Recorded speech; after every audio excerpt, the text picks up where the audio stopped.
Um, okay, so let's just get real for a second. There's a reason you're here right now, and I don't think it's by accident. You've been feeling that quiet stirring under the surface, right?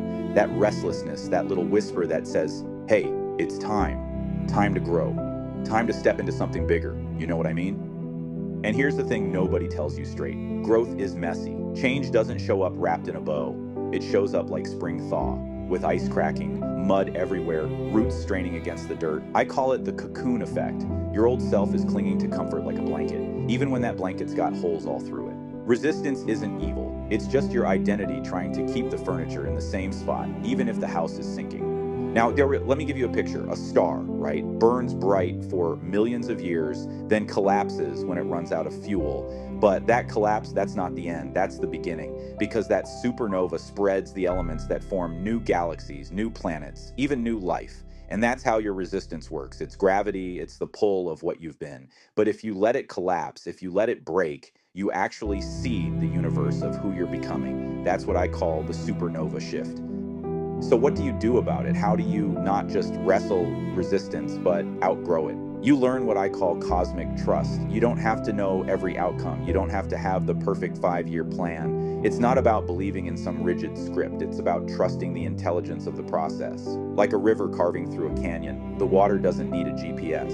It knows where it's going. Each step you take in the direction of your authentic calling, the landscape of your life is literally reshaping under your feet. And here's the trap we fall into: forcing outcomes. It's like yelling at a seed to hurry up and sprout. Doesn't work. Alignment is different. Alignment is when you tune your frequency to the reality you're moving toward. You sing in the same key as the sunrise instead of screaming at the darkness. I call it the tuning fork principle, because when you strike the right note, the universe can't help but resonate with it. Birds don't force the sun to rise, they just know when to sing. Now, let's get real human for a second. Have you ever walked into a room feeling small, awkward, maybe even invisible? And what happens? People treat you that way, not because they're cruel, but because you're broadcasting static. You're narrating in your head, nobody sees me, I don't belong here. And the field, the energy, it just echoes back. But flip it, walk into that same room with your chest open, eyes steady, broadcasting something like, I am here, I bring value, and suddenly people gravitate towards you. That's the observer effect. It's not woo-woo fairy dust, it's physics. When you observe with certainty, with coherence, the wave collapses into form. Your awareness isn't just watching reality, it's coding it. And listen, uncertainty, stop treating it like the villain. Uncertainty is the womb. It's the dark sky before the stars are born. It's the soil where seeds split open, trembling and blind, before they ever feel the sun. If you can shift the way you see uncertainty, you stop being terrified of it and you start planting galaxies inside it. That's what I call the fertile void. Now, I know sometimes this sounds a little big, maybe even overwhelming, but think about it. Every caterpillar dissolves into mush before it grows wings. It doesn't plan blueprints for flying, it trusts the dissolving. That's co creation. Paying attention, giving space for the unexpected, trusting the blueprint that's already wired into your DNA. And here's the part that might hit home: your growth isn't just about you, it never was. Every time you shed an old skin, you send ripples into the collective.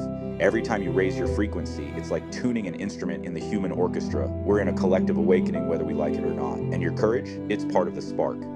Jesus said it like this: the kingdom of God is within you. Do you feel the weight of that? Not above you, not far away in the clouds, within you, meaning the shift you're waiting for, the new reality, the better future. It's not coming from outside, it's trying to break out from inside.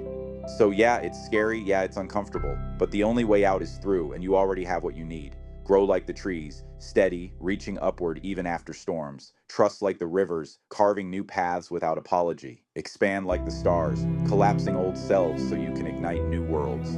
Because your fulfillment, your joy, your transformation, it's not separate from the bigger story, it's the thread. And when you weave that thread with courage, the whole tapestry of humanity shifts. Do you know what I mean? So maybe the only question left is this: what director are you going to hire for your inner voice? The commentator in the bleachers or the quarterback in the game? Because one of them will keep you stuck, and the other will carry you straight into the future you've been waiting to create.